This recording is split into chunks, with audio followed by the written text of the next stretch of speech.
Welkom by hierdie oorsig van Suid-Afrika se regstelsel, 'n gemengde regstelsel wat 'n ryk tapisserie van historiese tradisies en moderne grondwetlike beginsels weerspieël. Die Suid-Afrikaanse regstelsel versmelt Romeins-Hollandse, Engelse gemeenereg, gewoonteregtelike en konstitusionele reg. Na 1904 en 'n gente fokus dit op konstitusionele demokrasie, met die klem op individuele regte en billike regsprosesse.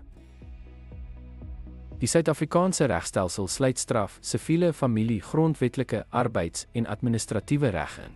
Dit is op almal van toepassing en balanseer historiese tradisies met moderne grondwetlike beginsels.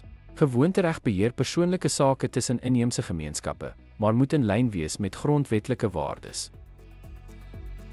Belangrike bronne van Suid-Afrikaanse reg sluit in statutêre reg, wat wette insluit wat deur die parlement aangeneem is, soos die strafproseswet en die wet op arbeidsverhoudinge, gemeenregtelike reg, afkomstig van Romeins-Hollandse reg en Engelse gemeenregtelike reg, gewoontereg, wat beheer word deur die praktyke van inheemse gemeenskappe solank dit nie grondwetlike regte weerspreek nie, regspraak of geregtelike presedent, wat bestaan uit beslissings van hoër howe soos die konstitusionele Hof en die Hooggeregshof van Appel, internasionale reg, wat internasionale verdrae insluit wat deur Suid-Afrika bekragtig is en wat afdwingbaar word sodra dit in nasionale reg opgeneem is, en handboeke en joernale, wat die geskrifte van geleerdes is.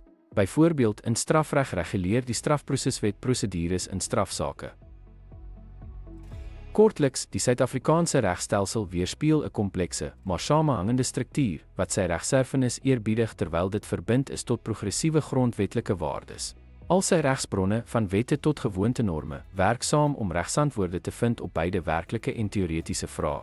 Begrip van hierdie regstelsel rus jou toe om wette, regte en regsverantwoordelikhede in 'n dinamiese, regte-gebaseerde demokrasie te interpreteer.